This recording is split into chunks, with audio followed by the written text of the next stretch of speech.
Okay, so the high imperialism sometimes is what it's referred to. And the reason it's called the high imperialism, which refers to the period of colonization and empire in the 19th century, is because the pace of colonialism, the pace of imperialism in the 19th century is more rapid, more accelerated than in any other time before it in history. So it's like the peak of Western European colonialism and imperialism in the 19th century.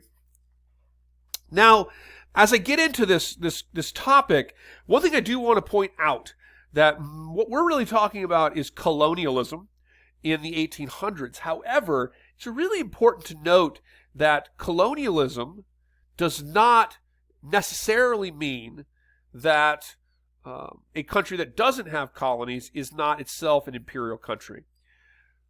So to be an imperialist country, to be an empire, one often has colonies, but doesn't necessarily need to have colonies. You may create, or countries create, indirect empires in which they influence and control other countries through military power from the outside, from economic forces, and from political alliances. So when we refer to colonialism, we're talking about the literal physical taking of landed territories from local peoples. But empire is itself a bigger term, and in many cases, you find that imperialism happens without colonization. And of course, during the 19th century, that is the case as well. If we were to look at China, for example, in the 19th century, China very much under the Qing dynasty was imperialized by the British and the French, as well as the Japanese. And in the case of these countries, like the British, for example, they didn't colonize China. They did not make China itself a large colonial territory. But instead, though of course the British did seize Hong Kong, of course, but instead they imperialized China. And they did so by basically controlling China through military power, economic power, and political power. And we saw that really develop in the 1800s during an event known as the Opium Wars, in which the British government particularly forced China to effectively allow them to sell the highly addictive drug opium within China to its citizens and its population, because the British saw that as one of its most effective ways to make money, to profit economically from the China market. And they forced China to do this through a war known as the Opium Wars during the 1800s. They didn't colonize China, though, but they very much imperialized China. The 19th century, 1800s, age of the high imperialism, it refers to an accelerated period of global empire. Imperialism is a word that refers to empire. An accelerated period of global imperialism, primarily by European nations in the 19th century. Though, by the end of the 19th century, you will see Japan also following the Sino-Japanese War between Japan and China. You will see Japan begin to emerge itself as an imperial power, and you will also see the United States following the Spanish-American War and the Philippine-American War of 1898. You will see the United States also emerge as a global imperial power at the end of the 19th century. But the nations really dominating this, we're talking about the British and the French particularly, with countries like the Italians and the Germans coming a little later. The Dutch were involved in this, and even Belgium, who had the brutal and repressive Congo colony, the Belgian Congo, sometimes referred to as the colony of King Leopold. So we're talking about an accelerated period of global imperialism. If you can imagine imperialism of the age of sailing ships that began following the explorations of Columbus and Vasco da Gama and Bartholomew Diaz, you're now talking about that sort of movement of trade and imperialism in exploration of the world, and you're seeing that accelerated to a far, far, far greater extent. The motives of these powers are largely economic. They're looking for resources. They're looking for trade. They're also looking for places to station armies, to port ships. So they are also competing with other global powers. It's also motivated by national security and global competition. Resources for home economic issues as well. The British, of course, was an importer, a food importer, by 1850. And, of course, many of those resources, those items would come from its territories in the world. So the motives are economic, for resources from, like raw materials, for example, from areas of the developing world, as well as trade. And the way that imperialism and colonization really looks like is powerful, technologically and economically powerful countries from Western Europe basically going to areas of the developing world to effectively overthrow their governments and steal their resources, basically. Another element here is national security, as I mentioned. You're competing. If you want to be a global power in this period of time, you need a large navy. You need a reasonably large military. You need places to station your navy, to coal your steamships. This was what it took to be a global world power in this time period, particularly large navies with territories. Another factor is ideology, and we will be talking about that here in a little bit, particularly the ideology of racism, which suggested that Western Europeans were somehow more civilized and more advanced, and as a result, were justified in colonizing areas of the developing world. Colonialism was accelerated by technology that was associated by the Industrial Revolution. Here you see two of the most obvious examples of the sort of tools of empire. The tools of empire are industrial technologies like the machine gun, pictured here, the steamship. Now this is an HMS Dreadnought. It was a steam vessel. It was at the time, in 1906, really the most advanced battleship in existence. Highly advanced military ship. But another example of the sort of tools that made this period of mass empire possible, this accelerated age of colonialism and imperialism possible.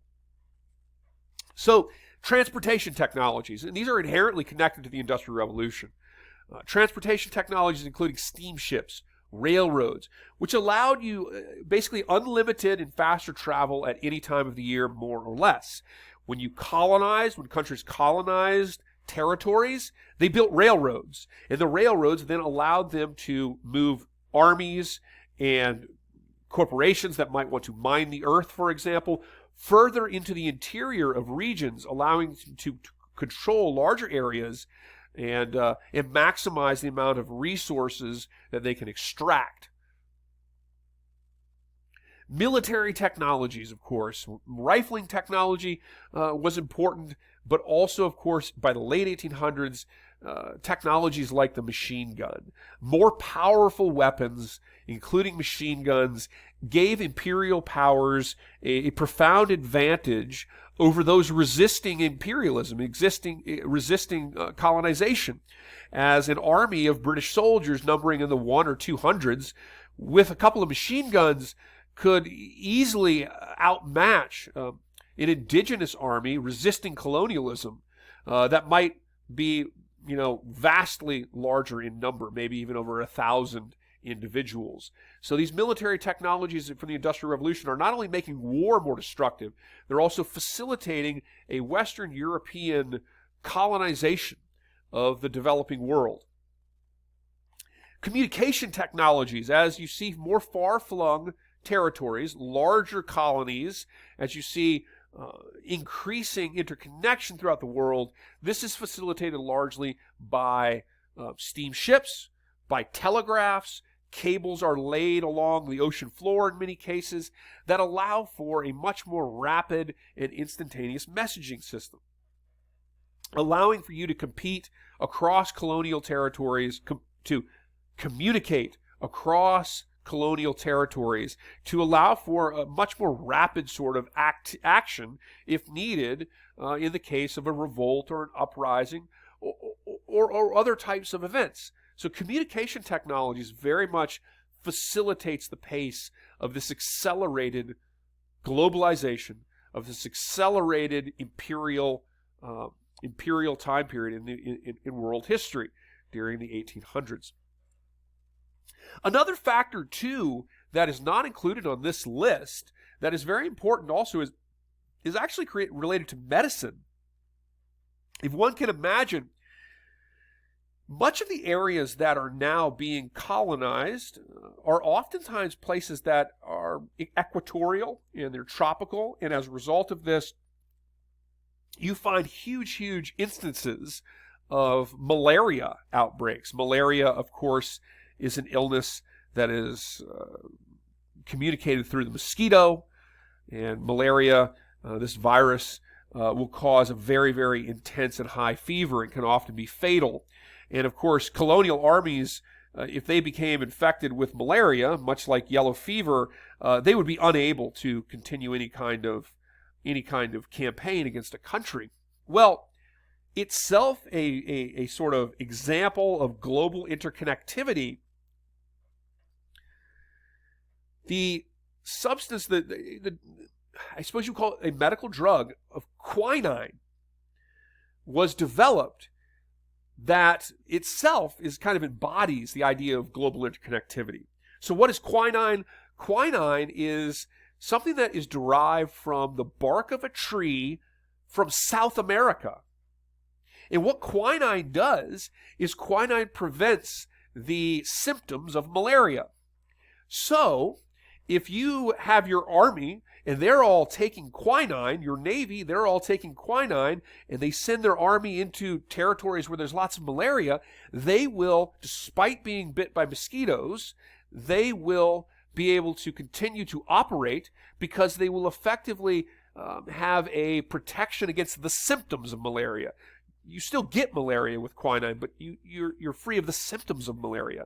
This is itself a real product of globalization. Here you have a medicine from a tree in South America that is being used by Western European powers as they colonize throughout the world. And in the case of the British famously, they would also take with their quinine, they would put the quinine in tonic water, and they would also be using limes, because limes, vitamin C, helps prevent the onset of scurvy, which was a problem particularly during the sailing ships period of time. And sometimes, of course, the British would include gin in their drink, and the roots of the gin and tonic are sort of inherently connected to the age of imperialism and globalization, as you have a country like the British using items that do not grow in Britain, the lime, medicine, quinine from a tree in South America, and of course adding to it tonic and the alcoholic beverage. And alcoholic beverages were inherent to navies during this time period. The British actually used to have a rum ration for their sailors that continued to exist until the early 1980s. So medicine is also part of that which facilitates global imperialism and global colonization during this period of time, and particularly that being quinine. The last one here, before I come out of this portion of the lecture, is language and law. Europeans, as they control and conquer these colonial territories, Europeans basically recreate the political and governing structures of those colonial societies. And they base those governing structures around European language, European laws, European sort of ways of governing. And as a result of that, any colonial subject that wanted any participation in the colonial government would be excluded unless they were educated in the Western European sense.